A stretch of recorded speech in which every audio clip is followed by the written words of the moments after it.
দেখো ময়দাটা যেভাবে দই ইস্ট দিয়ে চিনি দিয়ে মাখা থাকে ঠিক এইভাবে মেখে নিয়েছি ময়দাটা। নিয়ে আমি হালকা করে একদম নরম করে মেখে রেখেছিলাম কিছুক্ষণ। এবার ছোট্ট করে বেলে নিয়ে বানিয়ে দিচ্ছি। দেখো হয়ে গেছে, বেলা আর বেলবো না। তাওয়াটা আমি বসিয়ে দিচ্ছি গরমে, একটু ছুটির মতো ছেঁকে নেবো হালকা করে। তাকে একটু ফুটো ফুটো করে নিচ্ছি সাইডটা দিয়ে, একটা সাইড থেকে করতে হয়। এই দেখো কত সুন্দর হয়ে গেল। হালকা একটু ছেঁকে নিচ্ছি, নিয়ে সসটা কোথায় নিয়ে ঠিক আছে আমি হালকা করে একটু করে নিলাম। দেখো সুন্দরভাবে হয়ে গেল। এবারে আমি রেডি করে নিচ্ছি। হ্যাঁ, একটা থালায় তুলে নিচ্ছি। নিয়ে আমি প্রথমে একটু সস দিয়ে নিলাম, নিয়ে সসটাকে ভালো করে মাখিয়ে দেবো।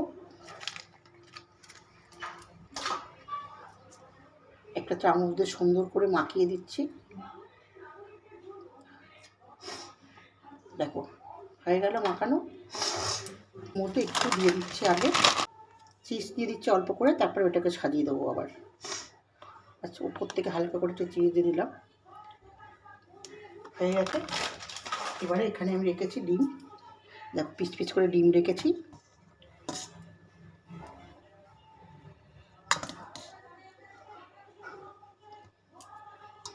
ডিমটাকে এইভাবে কেটে কেটে রেখে দিচ্ছি সুন্দর করে গোল গোল করে। এবারে পেঁয়াজ দিয়ে দেবো। বাচ্চাদের খুবই পছন্দ হবে, দেখবে টিফিনটা।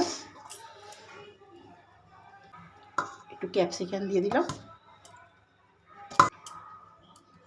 কিছুটা আবার ফ্রিজে দিয়ে দিচ্ছি এখান থেকে। তোমার বাড়িতে জিনিসটা বানিয়েও দিয়ে দেবো তাওয়ার মধ্যে। এই গরম তাওয়াটাকে চিজটা রেখে দিলাম। এইভাবে ঢাকা দিয়ে আমি বেশ কিছুক্ষণ বসে রেখে দেবো। দেখো এই দেখো একদম সিম্পল পিৎজা রেডি হয়ে গেছে। দেখো খুব সুন্দরভাবে হয়ে গেছে। তুলে নিচ্ছে থালার মধ্যে। ব্যাস কেটে নিলাম একটু ছুরি দিয়ে। দেখো পুরো দেখেছো কত সুন্দর হয়েছে। চটজলদি আমি টিফিনটা গুছিয়ে দিচ্ছি।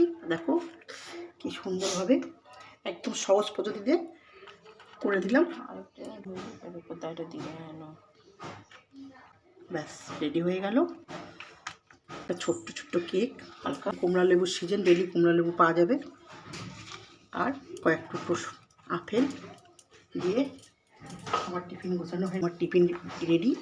পছন্দ হলো, তোমাদের বাচ্চাদের করে খাবে। আমার টিফিন কেমন পছন্দ হলো অবশ্যই জানিয়ে দেবে।